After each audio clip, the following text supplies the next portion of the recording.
Welcome to The Explainer. You know that incredibly complex web of trade and finance we've spent decades building? Well, it's starting to fray. This is what people are calling geoeconomic fragmentation. So today, we're going to dig into what happens if this whole thing keeps accelerating, and what a fractured economic future might actually look like for all of us. So, to really get our heads around just how fragile this whole system is, let's picture a single event, like a lightning strike, that could trigger a massive shift. For the sake of our thought experiment, let's just pick a date, April 2nd, 2025. What if that was the day everything changed? Okay, so what's the shockwave? In our scenario, it's a new policy, and it gets a pretty dramatic name, the Liberation Day tariffs. Just imagine a future administration basically announcing, hey, we're slapping a 10% tariff on everything coming into the country. And for countries that sell us way more than we sell them, even higher tariffs. The stated goals? Well, they'd sound pretty familiar. Cut the trade deficit, bring manufacturing jobs back home. Now, you can imagine the reaction around the world would be, well, not good, swift and severe. This wouldn't be just another little trade spat. No way. The experts analyzing these kinds of scenarios use a powerful phrase, unprecedented fragmentation.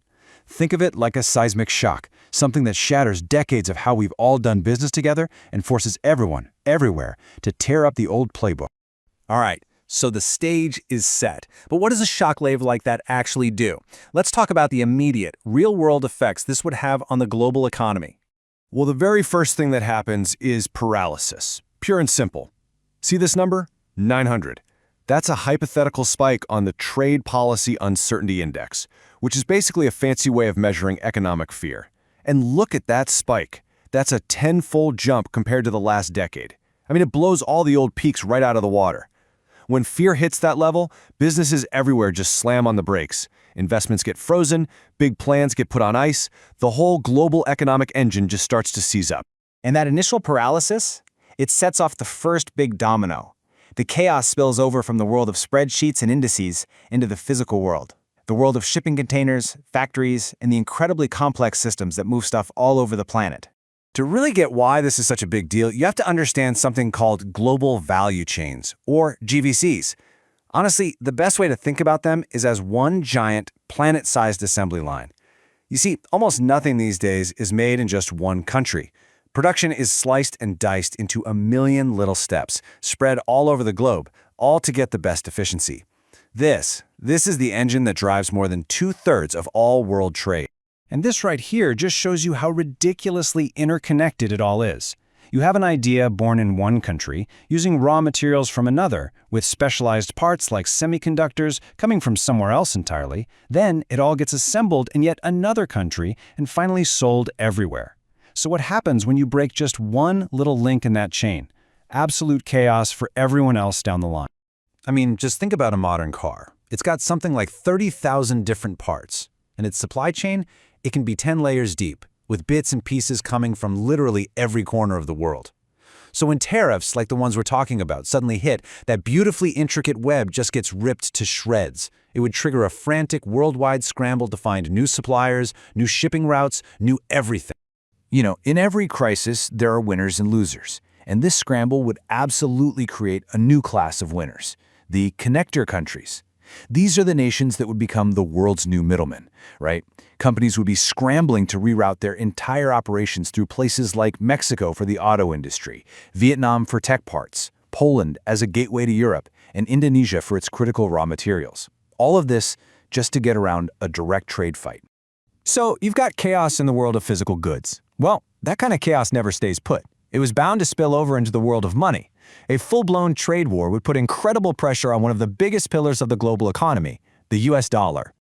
Yeah, for as long as most of us can remember, the US dollar has been king. It's the currency that central banks around the world trust and hold in their reserves. It's what you use to buy oil. And as you can see from the chart, it's still the top dog. But look closely. Its share has been slowly, quietly slipping. It was over 70% just 2 decades ago. A massive trade war would pour gasoline on those quiet doubts about its untouchable status. Okay, now this is where things get really fascinating. This slide shows how a scenario like this could just break a long-standing rule of economics. You see, there's this theory called the dollar smile. Basically, when things get scary in the world, the dollar gets stronger because everyone rushes to it as a safe place to park their money. But in our scenario, the dollar might do the exact opposite. It could show uncharacteristic weakness. And why? Because for once, the risk, the uncertainty, it would be coming from the United States itself, and that shakes the very foundation of it being a safe haven. And this kind of instability in the world's main currency, it creates an absolute nightmare for other countries, especially developing economies. They'd get slammed with something economists call the impossible trinity. It's a brutal choice.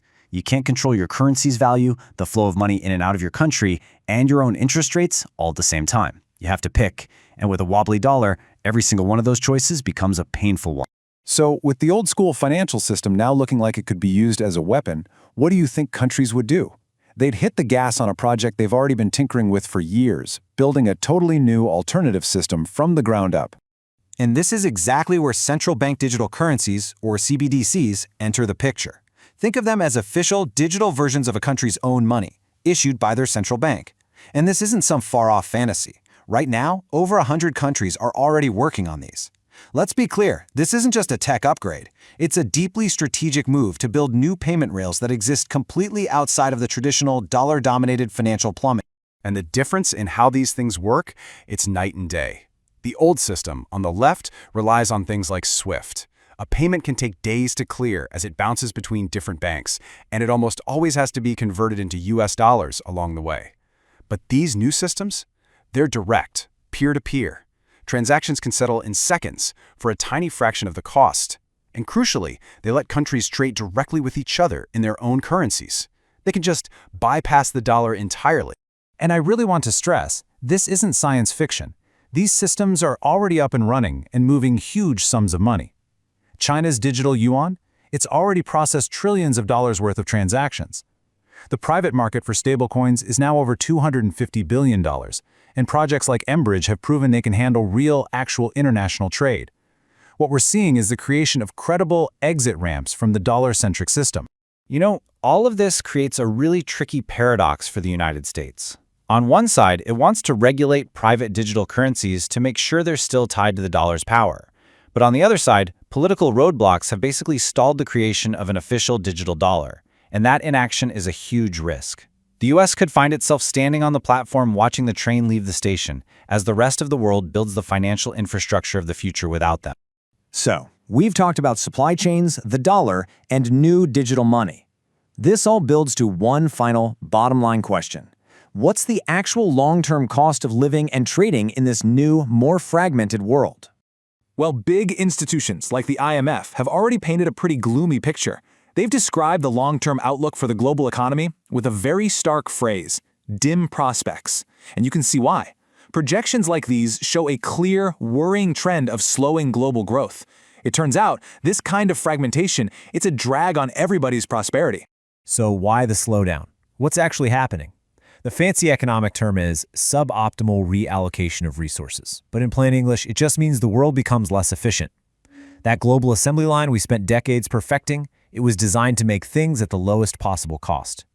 Tearing it apart and rerouting everything might feel like you're building resilience, but at the end of the day, it's often just a more expensive, less efficient detour.